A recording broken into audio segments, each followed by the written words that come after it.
Bismillahirrahmanirrahim. Assalamualaikum warahmatullahi wabarakatuh. Teman-teman yang dirahmati Allah Subhanahu wa taala, ada satu kisah yang luar biasa. Kisah ketika malaikat Jibril menangis. Teman-teman pernah dengar malaikat Jibril menangis?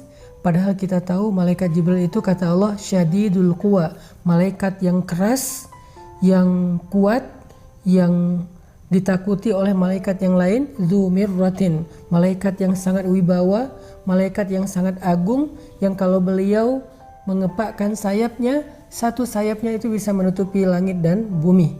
Dia memiliki 600 sayap, satu sayapnya aja bisa menutupi langit dan bumi, bisa menutupi cahaya matahari, satu sayap Jibril. Tapi malaikat sebesar ini ternyata pernah menangis. Satu hari Nabi mendapati Jibril sedang menangis, duduk di sebuah tempat, kemudian dia menangis. Air matanya membasahi wajahnya. Kemudian Nabi bertanya kepada Jibril, "Wahai Jibril, ma yubki? Kenapa engkau menangis?" Jibril kemudian menoleh ke arah Nabi dan mengatakan, "Ya Rasulullah, bagaimana saya tidak menangis? Sejak saya melihat neraka Allah, air mata saya selalu mengalir karena takut kepada Allah Subhanahu wa taala." Takut kepada Allah Subhanahu wa taala, takut akan azab api neraka. Sampai malaikat Jibril aja takut diazab api neraka.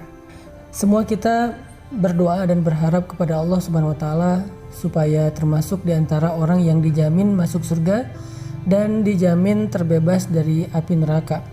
Karena jaminan Allah Subhanahu wa taala itu adalah jaminan yang paling kuat. Bahkan Allah Subhanahu wa taala menyebutnya di dalam Al-Quran dengan istilah urwatul wusqa, tali yang tidak mungkin terputus. Arti tali di sini adalah jaminan atau janji Allah Subhanahu wa taala. Sehingga siapapun yang mendapatkan jaminan mutaqa'u minan nar, terbebas dari api neraka, berarti dia termasuk orang yang sangat beruntung.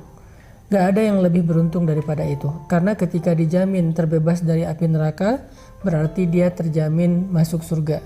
Soalnya di akhirat gak ada tempat kecuali dua, kalau nggak surga berarti neraka. Sehingga siapapun yang terbebas dari api neraka berarti tempatnya di surga. Atau sebaliknya, siapapun yang tertolak dari surga dan tidak mencium aroma surga berarti dia tempatnya di neraka.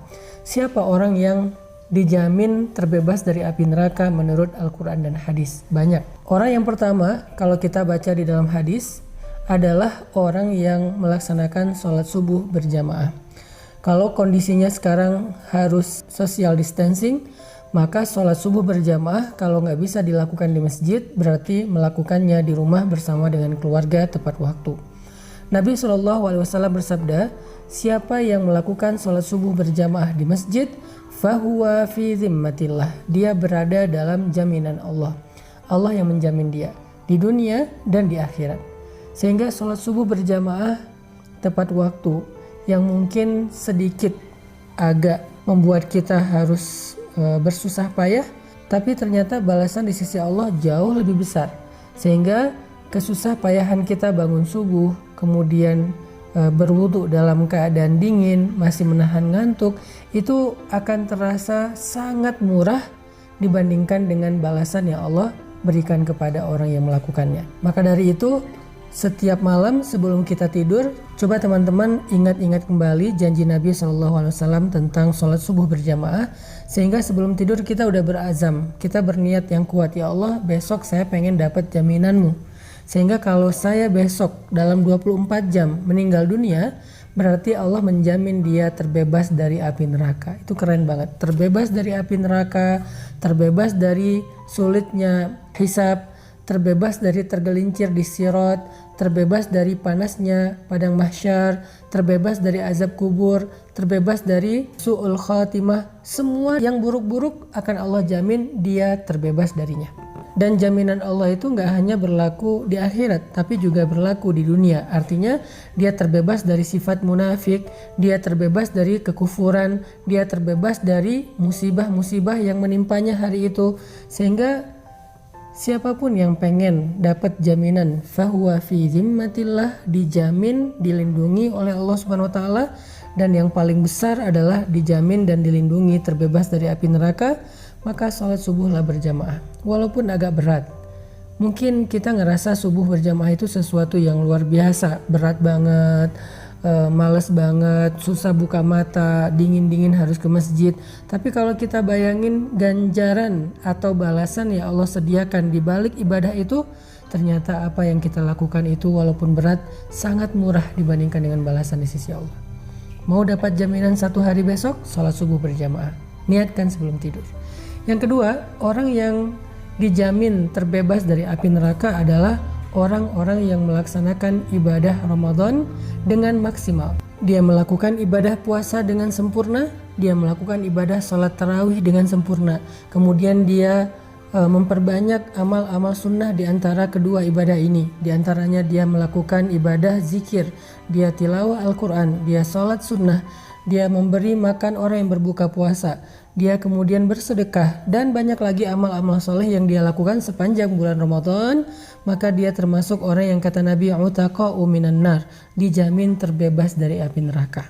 Ini jaminan yang susah banget untuk didapatkan kalau bukan karena Allah yang Maha Pemurah. Kalau bukan karena Allah Maha Pemurah, untuk terbebas dari api neraka itu susah banget. Bahkan neraka itu selalu merasa lapar untuk melahap manusia-manusia yang banyak dosa. Bahkan neraka itu mengatakan, hal min mazid, adakah tambahan? Aku ingin makan lagi, aku ingin makan lagi. Sehingga dengan kita berpuasa bulan Ramadan, melakukan ibadah sholat malam di malam-malam Ramadan, ditutup dengan Lailatul Qadar, dan kemudian diakhiri dengan takbir di hari Lebaran. Mudah-mudahan kita termasuk orang yang terbebas dari api neraka, yang bahkan Jibril cemburu kepada kita. Siapa lagi orang yang dibebaskan dari api neraka?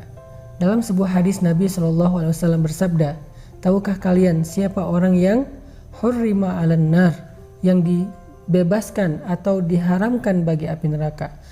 Neraka haram makan dia, dan neraka itu termasuk makhluk Allah yang tidak makan kecuali apa yang Allah halalkan bagi dia. Siapa yang Allah halalkan bagi dia? Orang-orang kufur, orang-orang munafik, orang-orang yang durhaka, yang banyak melakukan kezaliman. Tapi ini ada orang yang hurrima 'alan nar, yang diharamkan bagi api neraka, sehingga api neraka nggak mungkin makan dia, karena api neraka tidak mau makan kecuali yang halal baginya.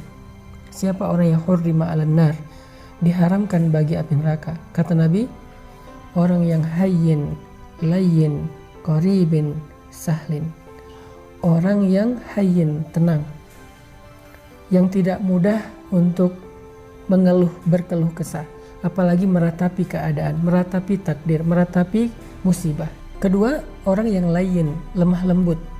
Bahkan Allah Subhanahu wa taala menyuruh kepada Musa dan Harun ketika bertemu dengan Firaun, faqula lahu qawlan layyinan, ucapkanlah kepada Firaun ucapan yang lemah lembut. Bahkan ketika berhadapan dengan Firaun saja, di awal Allah menyuruh Musa dan Harun berkata lemah lembut. Bagaimana kita kepada orang tua kita? Apakah kita sudah layyin kepada orang tua kita? Bagaimana seorang istri kepada suaminya, suami kepada istrinya, orang tua kepada anaknya, sahabat kepada sahabatnya, bahkan tuan kepada pembantunya, atasan kepada karyawannya? Apakah kita layyin, termasuk yang apabila berbicara lemah lembut? Kalau kita termasuk orang yang bisa menjaga akhlak, tetap layyin, terutama kepada orang-orang yang harus kita bersikap baik kepadanya, seperti guru kita, ulama kita, pemimpin kita, orang tua kita di rumah nomor 1, pasangan kita, suami atau istri kita. Kalau kita bisa jaga terus dalam keadaan layyin, sampai kalau ditanya oleh seseorang kepada mereka, wahai fulana, bagaimana pendapatmu tentang suami kamu? Lalu dia menjawab, yang saya tahu suami saya itu orang yang lemah lembut, yang saya tahu istri saya itu orang yang lemah lembut, yang saya tahu anak saya itu anak yang lemah lembut, yang saya tahu orang tua saya orang tua yang lemah lembut. Kalau kita dikenal dengan layyin, berarti kita insya Allah termasuk yang dibebaskan dari api neraka. Yang ketiga, qaribin, orang yang qarib, akrab. Akrab itu akrab dalam bahasa Indonesia. Artinya orang yang tidak mau memutuskan silaturahim, yang menjaga keakraban dalam keluarga, orang yang gak jaim, orang yang mudah bergaul, orang yang mudah untuk dekat dengan orang lain dalam kebaikan-kebaikan, orang yang tidak sombong, yang membuat jarak antara dia dengan orang lain. Kalau kita bisa dekat bahkan dengan anak yatim terutama, siapa yang dekat dengan anak yatim di dunia, maka dia akan seperti ini di surga dengan Rasulullah SAW. Dekat dengan anak yatim, dekat dengan orang miskin, dekat dengan orang yang susah, dekat dengan keluarga besar kita, dekat dengan siapapun yang kita anggap mungkin kurang dari kita dalam banyak hal, kurang dari sisi fisik, kurang dari sisi harta, kurang dari sisi ilmu. Sebutlah dengan orang yang masih awam, kita merasa dekat sehingga semua orang merasa nyaman dengan kita. Insya Allah berbahagialah, kita termasuk orang yang dijamin terbebas dari api neraka. Dan yang keempat, orang yang sahlin, orang yang memudahkan urusan orang lain.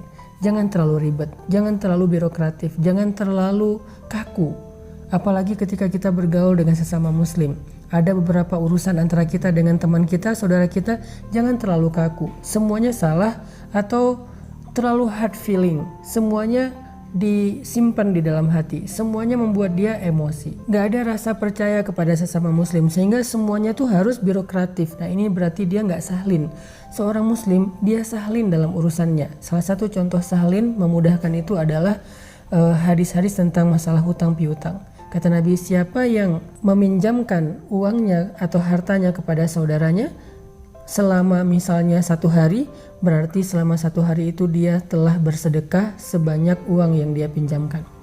Lalu besoknya saudaranya yang meminjamkan hartanya mengatakan, saya belum sanggup membayar, bolehkah saya meminta waktu lagi?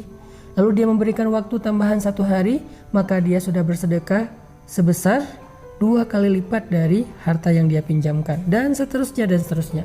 Ini artinya semakin banyak kita memudahkan urusan orang lain dalam interaksi kita sehari-hari, maka semakin kita mendekati jaminan Allah terbebas dari api neraka.